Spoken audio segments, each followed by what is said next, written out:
Hey everybody, it's Zach from Myshire Farm, and we are back again with another video to help you on your journey with Coturnix quail and becoming more self-sufficient. Now in this video, we are going to be discussing quail for profit. We do have a playlist, it's in the description. You can click on that link and it'll show all the videos in there. We've not done one for a while, but I thought this would be a perfect time to do one because there's some big things going on. And so today's video is quail for profit, and we're going to title it Tough Decision Making. And I think that this could really help not just people trying to sell quail, but pretty much any animal or any backyard or small business. I think that the mindset behind this might really help. So without boring you anymore, let's just get right into it, shall we? So I did a video not too long ago, and it's a very short video, and I said changes we're making at Myshire Farm.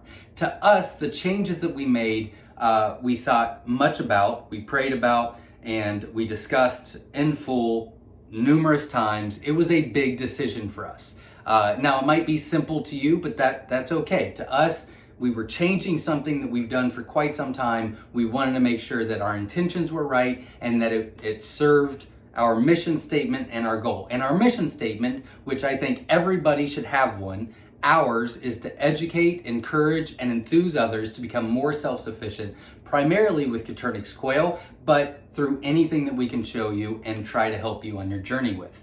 So it was a big decision for us. And it came to me that maybe I should do a video on that specific subject, talking about tough decisions. So without boring you anymore, the decision we made was that we were on a very long wait list. And we kept taking things off the website, and what we've always done in the past, which is another point I want to make real quick, just because you've done it one way for a long time doesn't mean there's a better way to do it down the road.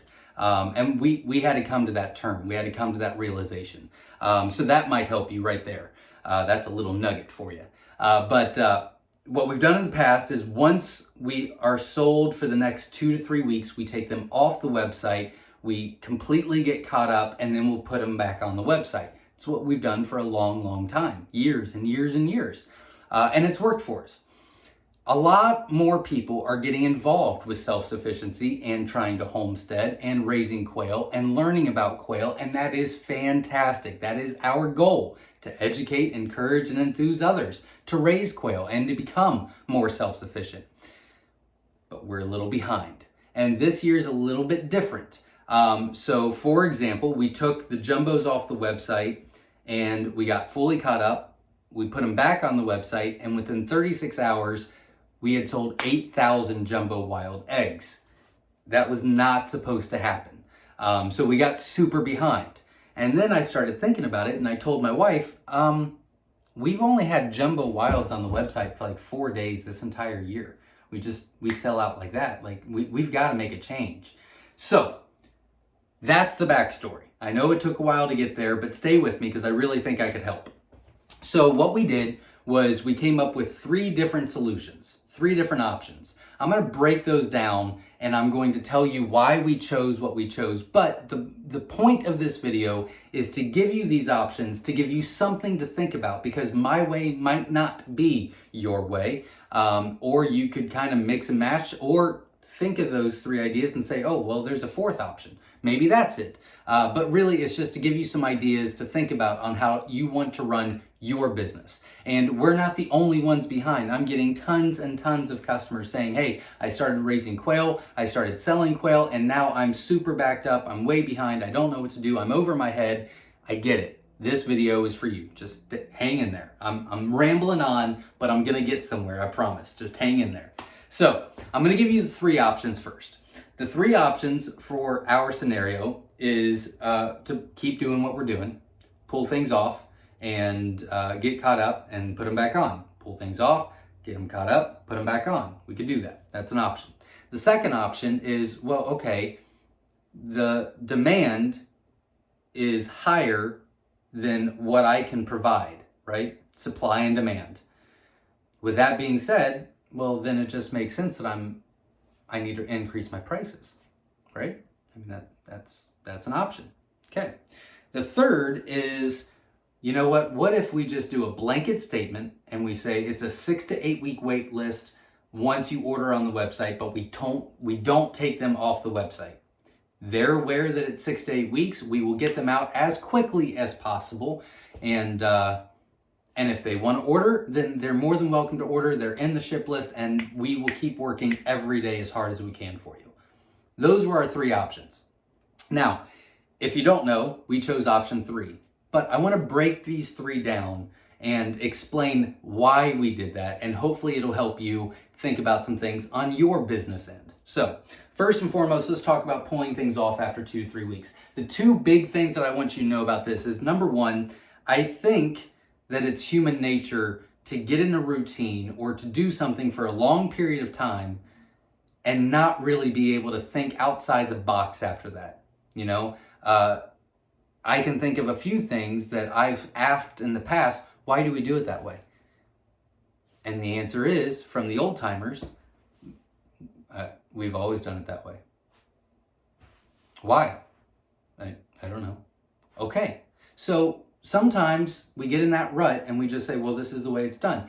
There might be a better solution. Now, don't get me wrong, tradition is very good and very important. And some things, they're done on purpose, for a reason, and that's why it's successful. So don't get me wrong, but sometimes you gotta open your mind a little bit and think maybe there's another option. Okay, so that's number 1.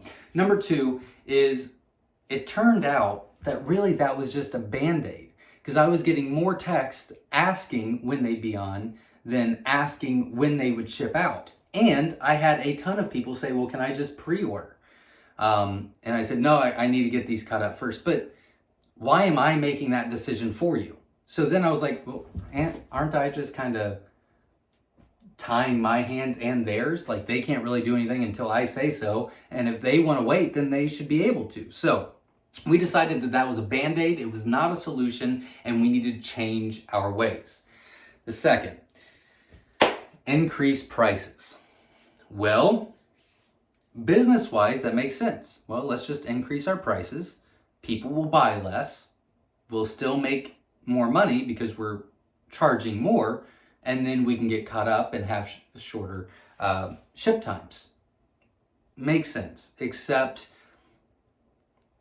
I raise quail for a profit. I make money. Now, am I doing very well? Well, we're a successful business, but I sell eggs for 50 cents to $1 each. So it's, you know, I'm not a millionaire or anything. You know what I mean? Like, I'm getting by. I provide for my family. We take care of the quail, and we put a little money back every month.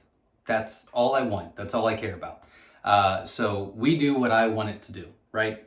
So I have a hard time increasing the price just to increase the price. Plus, with the way things are going right now, gas prices, wheat, corn, all these prices going crazy up, and feed cost is going to go up this year. It just is. Do I have to raise prices then? I might have to raise prices then, depending on what the feed is going to do, what the extra feed is going to cost me. So I don't want to increase prices now just to do it, and then have to increase prices later more to cover the cost of the feed. The other thought that we had on that, and I know it seems like I'm rambling, but I'm just trying to give you the thought process so that you can come up with your own solutions, okay? The other thought process about that is, okay, well, let's say, well, if we want to get caught up, let's just charge everything $2 an egg. And then, okay, what happens when it's not busy season anymore and people get their eggs? They're not going to buy $2 an egg. Right now they might, because it's busy season, but they won't during slow season, okay? Now, with that being said, what do I do then? Oh, well, let's decrease prices then to sell more eggs. Well, that's not fair for the people that bought the higher price. Or the other option is, well, let's just have a 50% sale for the rest of the month. Well, then I'm just overcharging in the first place. So I was majorly against this from the very beginning. Jenna was majorly against this from the very beginning, but it was an option. And I'm not saying that you shouldn't increase prices if you're not making enough or being able to do what you need to do with it. That's not what I'm saying. We've increased prices in the past as well. Feed has went up, cost has went up for this, and this.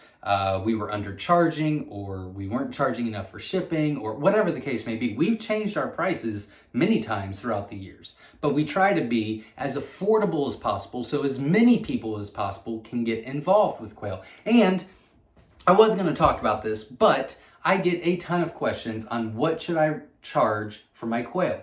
That's a great question. If you want my advice, some people are not going to like it, okay? But here it is. I can't tell you what you should sell them for. What you need to do is you need to do what's called market and research.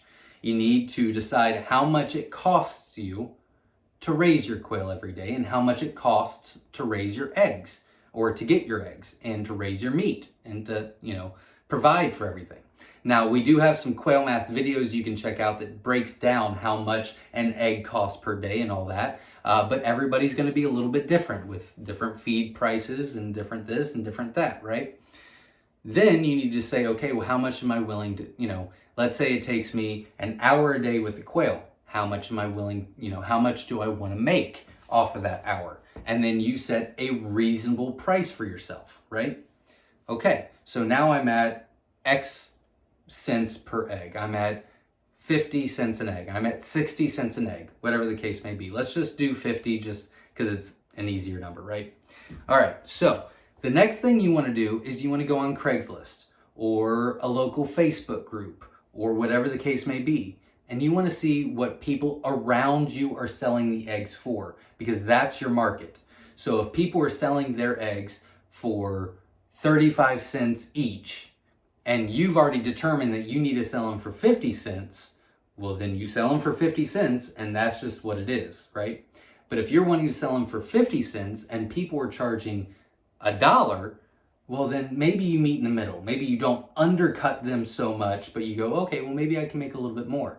But I definitely don't need that $1, right? So maybe I just make 75 cents an egg, right? So to me, there's a difference between price cutting and being fair. Does that make sense? I hope it does. So that's one thought process. The second is, if I raise prices now just to get our orders down, that is called price gouging. It's not right. I will never stand for it. And I don't recommend you do it either, right? I think that our goal needs to be getting as many people involved with self-sufficiency as possible. And in return, we can start changing some things around here. And in return, it will benefit you because you're going to have more like-minded people trying to do what you're doing. And you can collaborate and work together. So I think it needs to be affordable. So I had a customer the other day and said, hey, I was thinking about, I got this brand new color and I'm thinking about selling them for $4 an egg. And I said, okay. And they said, do you think that's fair? And I said, I don't think you want to ask me. And they said, do you think it's fair? And I said, no, I don't. I don't think it's fair. I said, we work on colors all the time and we work our butts off in that barn.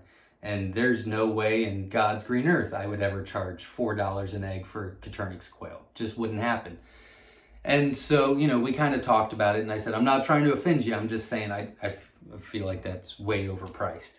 And so I broke it down for him a little bit and he started understanding maybe I was more profit minded than customer minded. So just keep that in mind as well. And again, I know this is a long video, but I'm just trying to give you a lot of thoughts about the quail business because I know a lot of you have started your quail business within the past year or two and you're starting to take off and it's starting to get real well, but these tough decisions are gonna come up and you need to have a plan before it arises.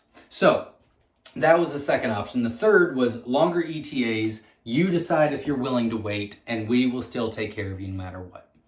That's what we went with. We felt like as long as we're open and honest, as long as we're giving you all the information we can, then you make that informed decision. Now, if you do that, I cannot stress enough, the most important thing is to communicate and to be as open as humanly possible. You need to give them as much information as possible. More information is better than less information every time. make sure that your customers are as informed as possible and they understand the process behind it. So for example, I'll get a customer every once in a while, maybe from eBay or something like that, that doesn't really know us, right? And so we haven't built that rapport, we haven't built that trust, they don't really know our name, that's okay. But they'll contact us and say, hey, I ordered yesterday and they haven't shipped out yet. It takes some time. Your eggs will be laid same day as same day as shipped, I promise. But you know, we get a lot of orders in. Well, you should have more quail. Well, we have over 6,000 quail. We're just kind of busy.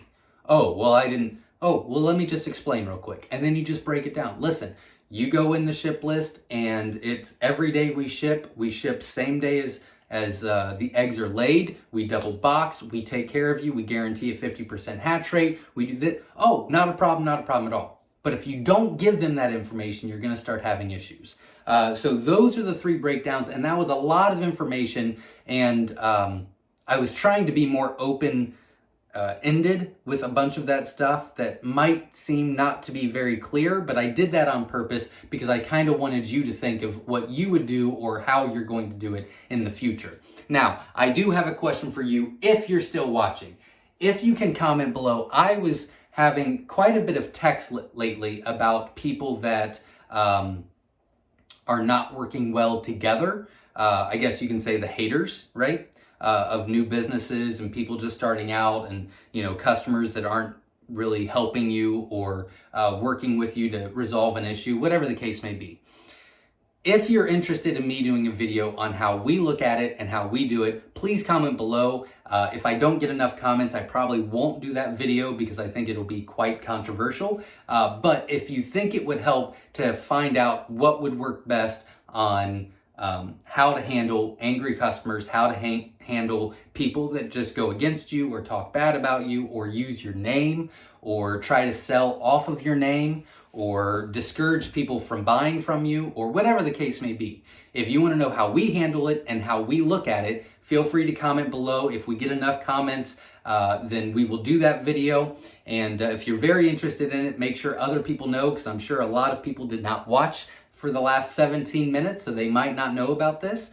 So make sure you get the word out there and then they can comment too. So thank you very much for watching. If you have any questions, comment below. And remember, every Sunday and Monday, I go live right here on our YouTube channel, Myshire Farm, for a live question and answer. So you can comment below and I will be happy to answer your questions, or you can visit us on our live shows and we will be happy to answer your questions there as well. So thank you very much for watching, and as always, until next time, everybody, stay safe.